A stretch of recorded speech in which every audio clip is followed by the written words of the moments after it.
नमस्कार. आज आपण एका श्रोत्याने पाठवलेल्या निवेदनावर बोलणार आहोत. अच्छा. काही मित्रांनी एकत्र येऊन बेरोजगारीवर मात करण्यासाठी काही डिजिटल उपक्रम सुरू केले आहेत. हां, मनारिक. काय आहे नक्की? तर त्यांच्या या प्रयत्नांमागची कल्पना काय आहे, त्यांनी कोणते मार्ग निवडलेत, यावर आपण जरा सविस्तर बोलूया.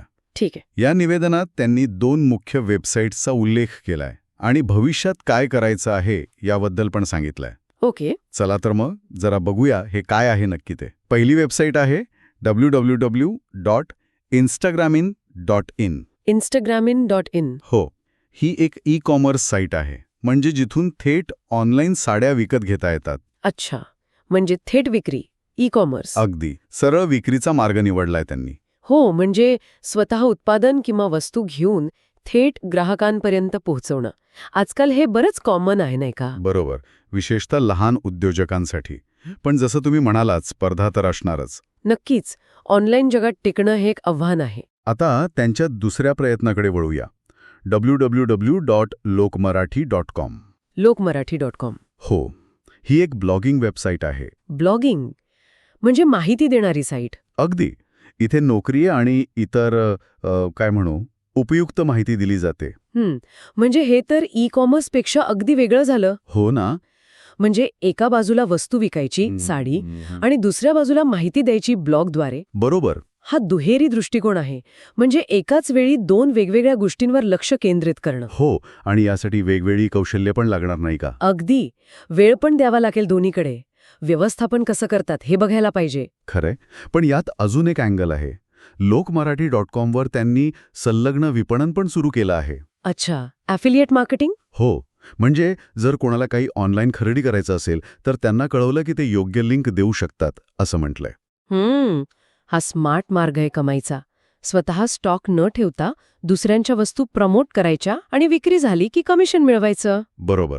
पण यासाठी मग त्या ब्लॉगवर वाचक यायला हवेत, विश्वास निर्माण व्हायला हवा. अगदी.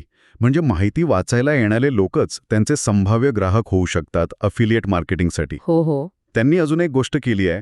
याच वेबसाईटवरून एका व्हॉट्सॲप ग्रुपमध्ये सामील व्हायला सांगितलंय. अच्छा. व्हॉट्सॲप ग्रुप म्हणजे समुदाय बांधणीचा प्रयत्न दिसतोय. हो. यामुळे थेट संवाद साधता येतो, लोकांकडून फीडबॅक मिळतो, एक लॉयल फॉलोईंग तयार होऊ शकते. हो ना. पण मग ते ग्रुप मॅनेज करणं, ते सक्रिय ठेवणं, हे पण एक कामच असतं. नक्कीच. ते सोपं नाही. आणि या सगळ्याच्या पलीकडे त्यांची एक भविष्यातली योजना मला खूप महत्वाची वाटली. काय आहे ती? जर हे सगळं यशस्वी झालं, म्हणजे रोजगार मिळाला, तर ते इतर गरजू लोकांना पण या गोष्टी शिकवणार आहेत. अरे वा, ही खूप चांगली गोष्ट आहे. म्हणजे स्वतःच्या प्रगतीबरोबर इतरांना पण मदत करण्याचा विचार. हो. ही दूरदृष्टी म्हणायला हवी.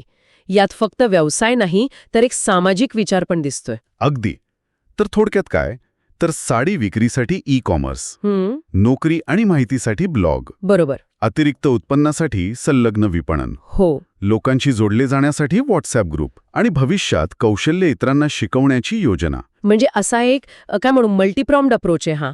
अनेक आघाड्यांवर काम सुरू आहे. बरोबर. बेरोजगारीवर मात करण्यासाठी डिजिटल साधनांचा असा वापर करणं हे खरंच सकारात्मक पाऊल आहे. हो. यात थेट विक्री, माहिती प्रसार, समुदाय आणि सामाजिक उद्दिष्ट या सगळ्याचा मिलाफ दिसतोय. आजच्या डिजिटल युगात स्वयंरोजगार आणि उद्योजकतेसाठी हे अगदी योग्य दिशेनं टाकलेलं पाऊल वाटतंय. आव्हानं नक्कीच आहेत, पण सुरुवात चांगली आहे. बरोबर.